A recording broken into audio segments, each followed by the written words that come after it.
Hi friends, welcome to my channel. ఈరోజు recipe కాకరకాయ పచ్చడి అండి. ముందుగా 1/2 కేజీ కాకరకాయలు తీసుకొని ఇలా కట్ చేసుకొని ఎండబెట్టుకోవాలి.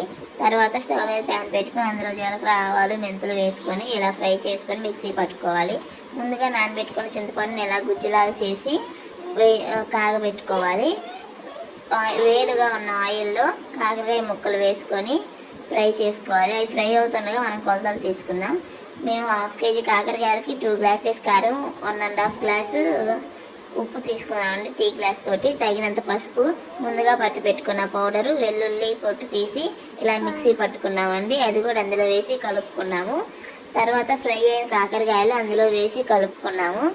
అదే ఆయిల్లో పోపుకి రెడీ చేసుకున్నామండి. వెల్లుల్లి ఇలా దంచుకొని అందులో జీలకర్ర, ఆవాలు, మెంతులు, వెల్లుల్లి, ఎండుమిర్చి, కరివేపాకు వేసుకొని తాలింపు పెట్టుకుని ఆయిల్ చల్లారిన తర్వాత కలుపుకోవాలి.